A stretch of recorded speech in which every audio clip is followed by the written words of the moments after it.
Hey Jay, What? RGT85 says Super Mario Run is not good and that Nintendo is making a mistake. RGT85 is wrong. There's absolutely nothing to worry about with Super Mario Run. Alright, I just want to get started with saying RGT85 is actually a good channel. I have nothing against them. Me and Sean are good friends.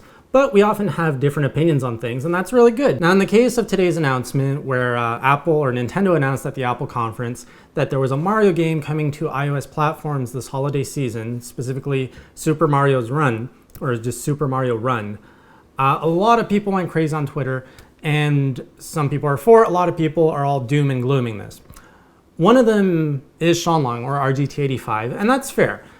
We all know, or those who are familiar with RGT85, know that he doesn't do mobile gaming. He's even said so himself. He doesn't like mobile gaming. In fact, he's not that big of a fan of modern gaming.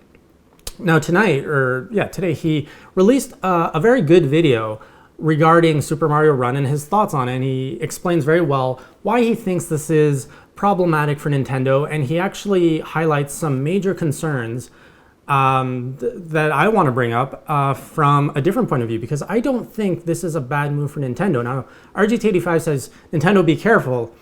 And I just want to offer a different opinion on this. Now, my thoughts initially, when I got the press conference, that's how I found out about Super Mario Run, was, what? A Mario Runner? This is terrible. This is exactly what Nintendo said they wouldn't do. Then I actually saw the gameplay video, and this is not exactly what I expected. It doesn't look like a lazy runner. I mean, we haven't seen a lot from it, but it actually looks like a runner with some decent depth. It's not just swipe left, right, jump. There's actually some wall jumping. There's a lot of Mario mechanics that we're familiar with. The only difference is like someone is constantly holding the run button for you, which to me, when I see the gameplay, I'm actually kind of excited to play this. Now, one thing that no one is really disagreeing with is the fact that this will probably bring Nintendo tons of money. Nobody is really saying that this is going to fail, so it's no surprise that I also think it's going to succeed. Now, the concern that RGT brought up in his video is that this might be succeeding too well, and Nintendo might just get a little bit lazy, and why sink all of this development cost in expensive 3DS, Wii U, NX games when they can make a quick buck on the mobile market. And totally agree with him there. Yes, that is definitely something that could happen, but here's why I think that won't happen. What mobile game do you know that has longevity the way a console or a PC game has? Honestly, I can't think of it. Maybe Clash of Titan. That's the only one that I've seen people play for multiple years, but even then, I wouldn't say it's that much. Candy Crush, who still plays that? Angry Birds, who still plays that? There's a ton of games that were wildly successful. Again, Pokemon Go, and we're seeing a ton of people not play the game anymore. It's just the trend of mobile gaming. There's so much out there, and mobile gaming is really just to fill in a quick 5-10 minutes here and there throughout the day when you got nothing to do. You pull out your phone, you play a game.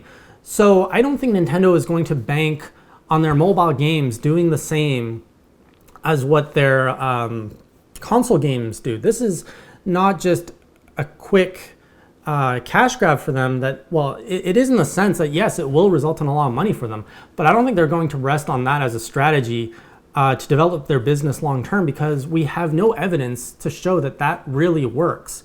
Nintendo is here to play for the long term, and they're going to do whatever it takes, in a sense, to be around as a successful company. And I really don't think that is in strictly doing mobile gaming. I think they have a lot to gain by having a mobile wing, which is exactly what they're doing now. Just look at today's announcement. They buried headlines almost. They match headlines of iPhones not having head jacks. Sony press conference. Did that even happen today? Nobody's really talking about it. Everybody's talking about Mario on mobile. Casual gamers, hardcore gamers, everyone. Because this game is targeted, let's face it, at the casual audience. And even someone like me, I am not a casual gamer. I want to play this, not so much to sink 50 hours into it, but this is a game, if it's readily available on my phone, of course I'm going to play that when I'm at the doctor's office waiting in the waiting room, instead of bringing my 3DS, which, for that, honestly, I have to plan for, like, okay, yeah, I'll have some downtime for 30 minutes. I better bring my 3DS. No, this is a very different scenario. So yeah, this is a good way for Nintendo to grab a lot more money from people and also grab the casual market. Now, they've already stated before that the expanding into mobile territory would give them the opportunity to introduce their IPs to audiences that might not be familiar with it and bring them back to the console games where they can make more profits off them. Because let's face it, if they're making, I don't know, $2 per person off the mobile platform, and then that person, plays Super Mario Run, loves it, buys New Super Mario Brothers U, let's say, bam, Nintendo just made, I have no idea how much profit they make, but a lot more than $2 per person. With all that said, I really have no concerns for Super Mario Run. I'm looking forward to play it. I don't think Nintendo is diluting their IPs, their brand, or their business model by going this way. If anything, they're only strengthening it. And if you are on RGT85's side, I don't know what to tell you other than I really don't think we have much to be worried about. But only future will tell, because let's face it, what do I know? LEPINEGATE that shit.